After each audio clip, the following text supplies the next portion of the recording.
Hello everyone, welcome to all of you in our today's video. पिछले video में हम लोगों ने first chapter the first war of independence 1857 के political points को देखा था। आज हम लोग उसी चैप्टर के सोशियो रिलीजियस कॉजेज़ उसको पढ़ेंगे और डिस्कस करेंगे। Socio religious causes. The British government attempt to interfere in the social and religious life of the Indians led to widespread fear among the masses. Interference with social customs.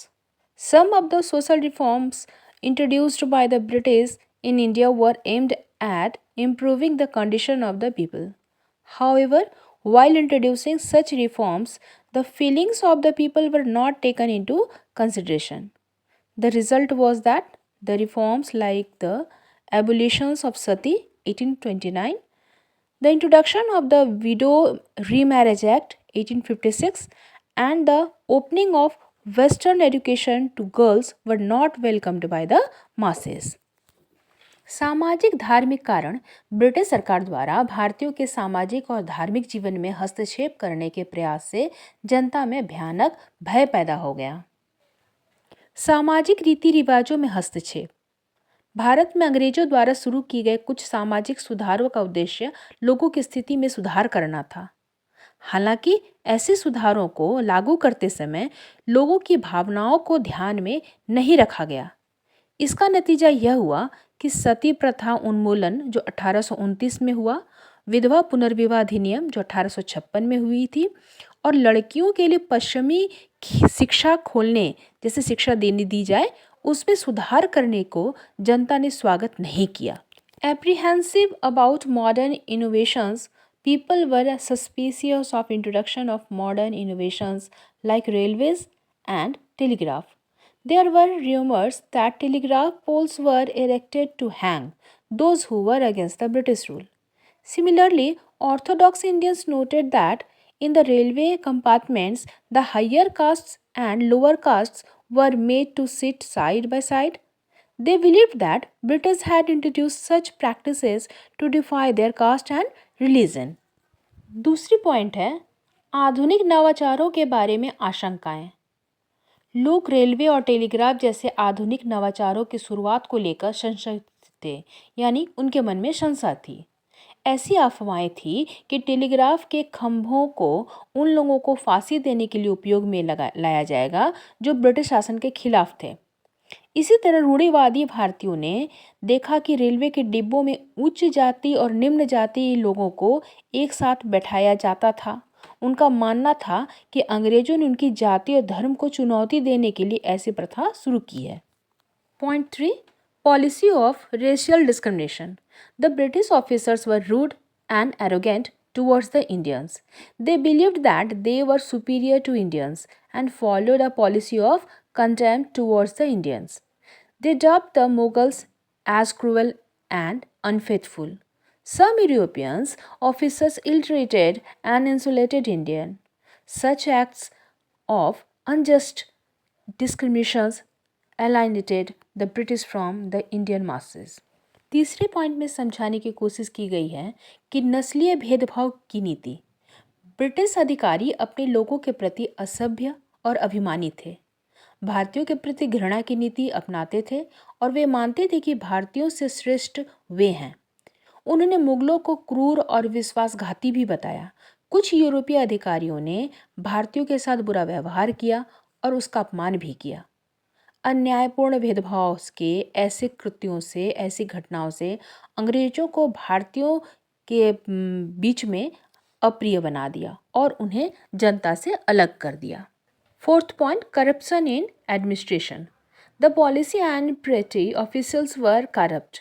The rich got away with crime, but the common man was looted, oppressed and tortured.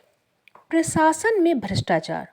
Fourth point में है प्रशासन के प्रति जो लोगों के मन में भावना थी वो दिखलाती है। प्रशासन में भ्रष्टाचार था, पुलिस और छोटे अधिकारी भ्रष्ट थे, अमीर लोग अपराध करके बच जाते थे, लेकिन आम आदमी लूटे जाते थे, प्रताड़ित किए जाते थे और ये प्रताड़ना उनके मन में बस भी गई थी।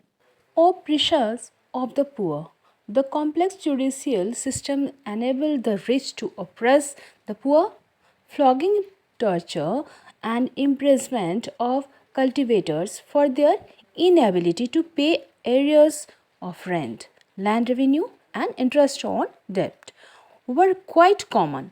Thus, the growing poverty made the poor desperate and led them to join a general uprising in the hope of improving their lot. पांचवा पॉइंट है गरीबों का उत्पीड़न जटिलता।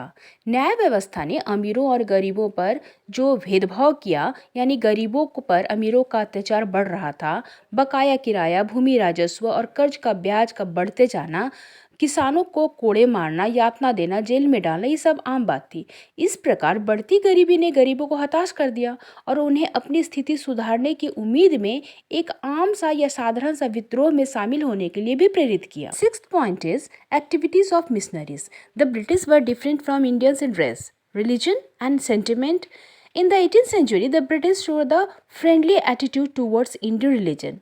They had no particular zeal for their own religion, and company even acted as trustees of some Hindu temples.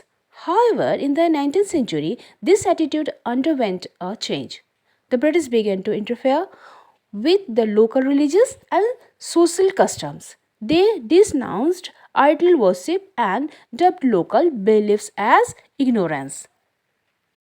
The Charter Act 1813 led to an increase both in the numbers and activities of Christians. Missionaries, the Indians thought that government was supporting missionaries who would convert them to Christianity. Sixth point, missionary की गतिविधियां ये British नस्ल, धर्म और भावनाओं में भारतीयों से अलग थे। 18वीं सदी में अंग्रेजों ने भारतीय धर्मों के प्रति दोस्ताना रवैया जरूर दिखाया। उन्हें अपने धर्म के प्रति कोई खास उत्साह नहीं था और कंपनी ने कुछ हिंदू मंदिरों के ट्रस्टी के रूप में काम किया। हालांकि 19वीं सदी में इस रवैये में बदलाव भी आया। अंग्रेजों ने स्थानीय धार्मिक और सामाजिक रीति रिवाजों में हस्तक्षेप करना शुरू कर दिया। उन्होंने मूर्ति पूजा की निंदा की और स्थानीय मान्यताओं को अज्ञानता करार कर दिया। चार्टर एक्ट जो 1813 के कारण ईसाई मिशनरियों की संख्या और गतिविधियों में वृद्धि हुई। भारतीयों को लगा कि सरकार उन मिशनरियों का समर्थन करती हैं जो उन्हें ईसाई धर्म में परिवर्तित करेंगे या कर रहे हैं। Point 7, fears regarding Western education. The Western system of education was introduced in number of schools in 1829. The Bengal government established an English class in the Calcutta Madras, which was a Muslim institution. Later English classes were introduced in Benares Sanskrit College. The shifting of emphasis from Oriental learning to Western education was not received well by the people, especially the Pandits and the Maulvis. They saw in it an attempt to discourage traditional Islamic and Hindu studies. People started suspecting that the aim of Western education was not to promote literature and science, but to encourage their children to become Christians. Point 7. पश्चिमी शिक्षा के बारे में आशंकाएं। पश्चिमी शिक्षा प्रणाली कई स्कूलों में लागू की गई। 1829 में बंगाल सरकार ने कलकत्ता मदरसा में अंग्रेजी की शिक्षा शुरू की, जो एक मुस्लिम संस्था थी। बाद में बनारस संस्कृत कॉलेज में अंग्रेजी की शिक्षाएं शुरू की गई। प्राच्य शिक्षा से पश्चिमी शिक्षा पर जोर देने का चलन अच्छा नहीं चल रहा था, अर्थात लोगों को यह पसंद नहीं आ रही थी। लोगों में खास तौर पर जो पंडित या मौलवी थे, उन्होंने इस पारंपरिक इस्लामिक और हिंदू अध्ययन को हतोत्साहित करने का प्रयास ही माना इसे। लोगों को संदेह होने लगा कि पश्चिमी शिक्षा का उद्देश्य साहित्य और विज्ञान को बढ़ावा देना नहीं है, बल्कि अपने बच्चों को ईसाई बनाने के लिए प्रोत्साहित करना है। 8th point, taxing religious places. Religious sentiments of Indians were hurt by the official policies of taxing lands belonging to temples and mosques. Such land had been exempted from taxations by previous Indian rulers. The families dependent on these lands began to propagate that the British were trying to undermine the religions of India. Point 8. धार्मिक स्थलों पर कर लगाना। मंदिरों और मस्जिदों की जमीन पर कर लगाने की सरकार की जो नीति थी, उससे भारतीयों की धार्मिक भावनाएं आहत हुई। ऐसे में जमीनों को पिछले भारतीय शासकों ने कर से मुक्त कर दिया था। इन जमीनों पर निर्भर परिवारों ने तो यह प्रचार करना शुरू कर दिया कि अंग्रेज भारत के धर्मों को कमजोर करने की कोशिश कर रहे हैं। Point 9. Law of Property. The Religious Disability Act of 1850 changed the Hindu law of property. It enabled a convert from Hinduism to other religions to inherit the property of this father.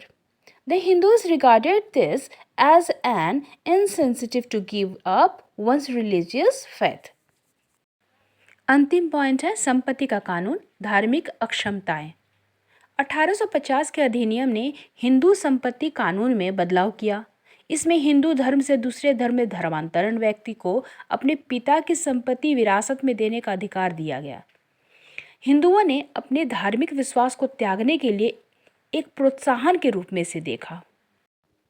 Next point is economic causes. Economic causes. The most important reason for the popular discontent was the economic exploitations by the British. The economic exploitations took the following forms. Exploitation of economic resources. The British exploited the Indian resources for their own benefits. They made agriculture in India an economic colony to serve the interests of industrial England.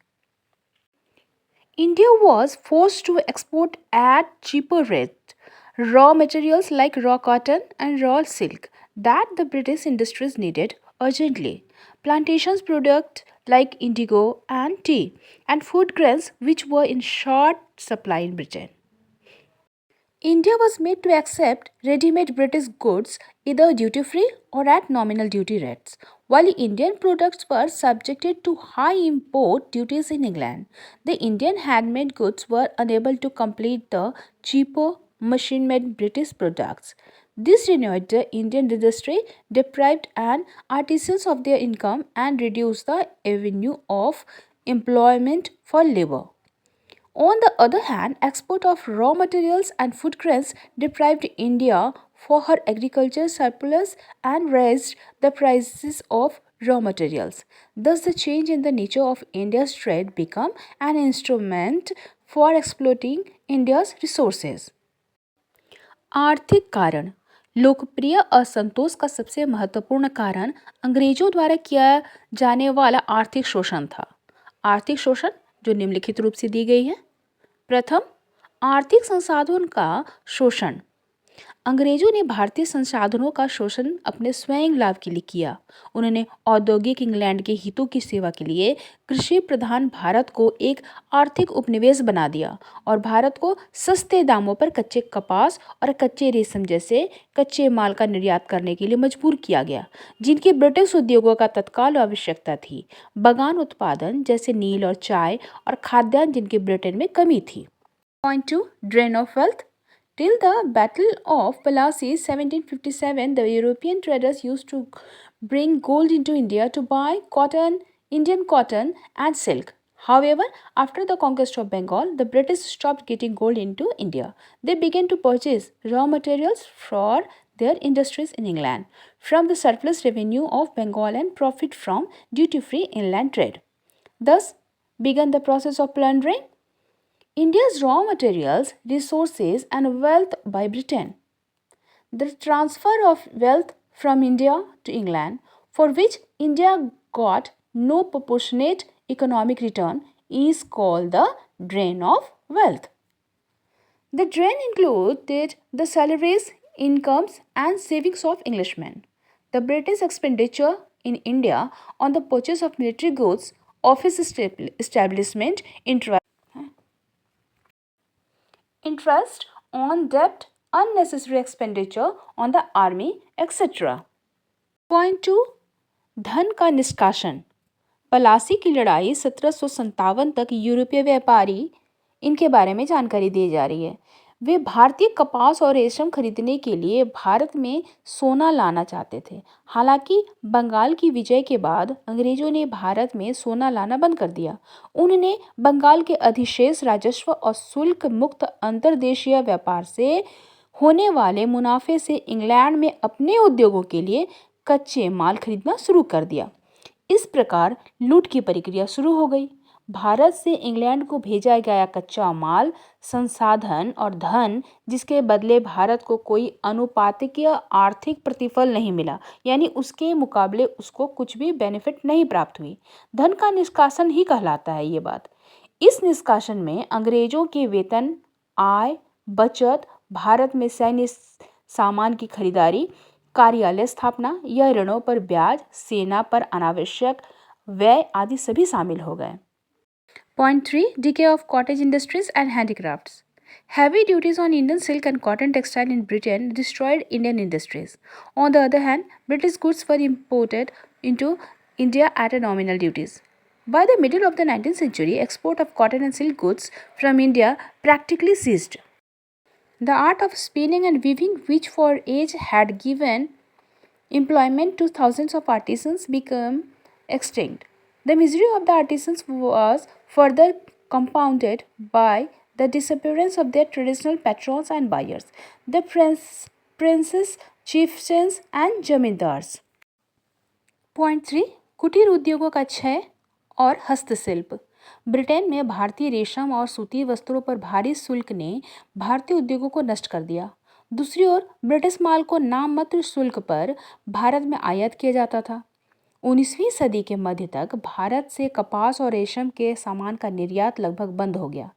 कताई और बुनाई की कला, जिसमें सदियों से हजारों कारीगरों को रोजगार मिला था, वो भी लुप्त होने लगी। कारीगरों की दुर्दशा उनके पारंपरिक संरक्षण और अधिकारों द्वारा राजकुमार, सरदारों और जमींदारों के लुप्त हो जाने से और बढ़ गई। Point 4. Economic decline of peasantry. The peasants were discontent with official land revenue policies and the consequent loss of their land. In fact, it was the peasantry that bore the heavy burden of the taxes to provide money for the trade of the company. For the cost of administration and the wars of British expansion in India, for example, in the Bengal, the land revenue was double the amount collected under the Mughals. Not even a part of this revenue was spent on the development of the agriculture or on the welfare of cultivators. Increase in the land revenue forced many peasants into indebtedness or into selling their lands. The traditional zamindar were replaced by merchants and money lenders. These new landowners had no concern for the peasants. They pushed rent to exorbitant level and evicted their tenant in case on non-payment. The economic decline of the peasants affected cultivations and led to many famines. Fourth point में कहा जा रहा है कि किसानों की आर्थिक गिरावट, किसान आधिकारिक भूमि राजस्व नीति और उनके परिणाम स्वरूप अपनी भूमि के नुकसान से असंतुष्ट थे। वास्तव में यह किसान ही थे जिन्होंने कंपनी के व्यापार, प्रशासन की लागत और भारत में ब्रिटिश विस्तार के युद्धों के लिए धन उपलब्ध कराने के लिए करों का बोझ अपने ऊपर ले लिया था। उदाहरण के लिए बंगाल में भूमि राजस्व मुगलों के अधीन एकत्र हो गई राशि से दुगना ये था। इस राजस्व का एक हिस्सा भी किसान के या कृषि के विकास या कृषक के कल्याण पर खर्च नहीं किया गया। भूमि राजस्व में वृद्धि ने कई किसानों को कर्ज में डूबने और अपनी जमीन बेचने के लिए मजबूर कर दिया। पारंपरिक जमींदारों की जगह व्यापारियों और साहूकारों ने ले लिया। इन नए जमींदारों को किसानों की कोई चिंता नहीं थी। उन्होंने लगान को अत्यधिक स्तर तक बढ़ा दिया और भुगतान न करने की स्थिति में अपने किराएदारों को बेदखल कर दिया। किसानों की आर्थिक गिरावट ने खेती को प्रभावित किया और कई अकालों को जन्म दिया। Point 5. Growing unemployment. The traditional rulers had given financial support to scholars, preachers, and men of arts. The coming of the British led to the decline of such rulers, and gradually their patronage came to an end. Thus, all those who depended on their patronage were impoverished. When the native states were annexed to the British Dominion, thousands of soldiers and officers in administrative, military, and judicial posts became unemployed because British policies excluded Indians from high posts. All these peoples became bitter enemies of the British rule in India. बढ़ती बेरोजगारी पारंपरिक शासकों ने विद्वानों, उपदेशकों और कलाकारों को वित्तीय सहायता दी थी। अंग्रेजों के शासन के कारण ऐसे शासकों का पतन हुआ और धीरे धीरे उनका संरक्षण समाप्त हो गया। इस प्रकार जो लोग उनके संरक्षण पर निर्भर थे वे सभी दरिद्र हो गए। जब देशीय राज्यों को ब्रिटिश शासन में मिला लिया गया तो प्रशासनिक, सैन्य और न्यायिक पदों पर कार्यरत हजारों सैनिक और अधिकारी बेरोजगार भी हो गए, क्योंकि ब्रिटिश नीतियों ने भारतीयों को उच्च पदों से बाहर निकाला और सभी लोग भारत में ब्रिटिश शासन के कट्टर दुश्मन बन गए। Point 6 is inhuman treatments of indigo cultivators. Indigo trade was highly profitable to the British, but the conditions under which the peasants had to work were inhuman. The peasants were forced to cultivate only indigo in the field chosen by the British planters. If they planted anything else, their crops were destroyed and their cattle were carried off as punishment. नील की खेती करने वालों के साथ अमानवीय व्यवहार। नील का व्यापार अंग्रेजों के लिए बहुत लाभप्रद था, लेकिन किसानों को जिन परिस्थितियों में काम करना पड़ता था वे अमानवीय थे। किसानों को ब्रिटिश बागान मालिकों द्वारा चुने गए खेतों में केवल नील की खेती करने के लिए मजबूर किया जाता था। अगर वे कुछ और उगाते तो उनकी फसलें नष्ट कर दी जाती थी और सजा के तौर पे उनके मवेशियों को भी लेके चला जाया जाता था। Point 7. Poverty and famines. British economic exploitations, decay of indigenous industries, high taxations, the drain of wealth, stagnations of agriculture and exploitations of the poor peasants reduced the Indians to extreme poverty. Famines ravaged the country in the second half of the 19th century. There were 4 major and numerous minor famines between the 1765 and 1857. The famines were the result of drought, other natural climates, as well as bad administration. The British government did nothing to lessen people's misery. गरीबी और अकाल, British आर्थिक शोषण, स्वदेशी उद्योगों का क्षय, उच्च कराधान, धन की निकासी, कृषि में ठहराव और गरीब किसानों के शोषण ने भारतीयों को अत्यधिक गरीबी में ढकेल दिया। 19वीं सदी के उत्तरार्ध में अकाल ने देश को तबाह कर दिया। 1765 और 1857 के बीच 4 बड़े और कई छोटे अकाल पड़े। ये अकाल का यही परिणाम था जिससे सूखा, अन्य प्राकृतिक आपदाओं और खराब प्रशासन के कारण ब्रिटिश सरकार ने लोगों को परेशानी कम करने के लिए कुछ भी नहीं किया। Decline of landed aristocracy. The landed aristocracy, which included the talukdars and the hereditary landlords, were deprived of their estates. According to the provisions of the Inam Commission 1852, 20,000 estates were confiscated when the landlords failed to produce evidence like title deeds by which they held the land. These confiscated lands were sold by public auctions to the highest bidders. Such estates were usually purchased by merchants and money lenders who did not understand the needs of the tenants and exploited them. This drove the landed aristocracy to poverty without benefiting the peasantry. We suffered under the weight of exorbitant land revenue.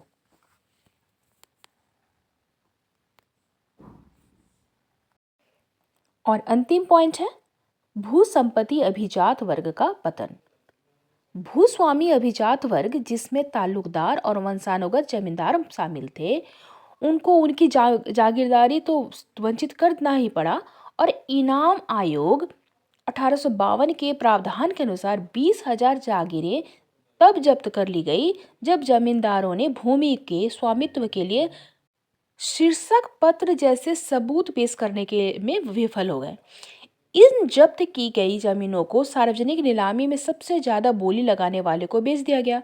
ऐसे जागीरें आमतौर पर व्यापारियों और साहूकारों द्वारा खरीदी जाती थी, जो किराएदारों की ज़रूरतों को नहीं समझते थे और उनका शोषण करते थे। इसमें इसमें सुविचारों वाले लोगों की कमी थी। भूस्वामी अभिजात वर्ग को गरीबी की ओर ढकेल दे रहे थे, जबकि किसानों को कोई फायदा नहीं पहुंच रहा था और जो अत्यधिक भूमि राजस्व के बोझ तले दबे भी जा रहे थे। आज की वीडियो में हम लोगों ने the first war of independence 1857 के socio religious and economic causes को देखा। उम्मीद करती हूँ आप लोगों को काफ़ी मदद मिली होगी, आप लोगों के कॉन्सेप्ट क्लियर हुए होंगे। जल्द ही मिलेंगे नए वीडियो में नए कॉजेज़ को लेकर। तब तक अपना और अपने परिवार का ख्याल रखें। Thanks for watching.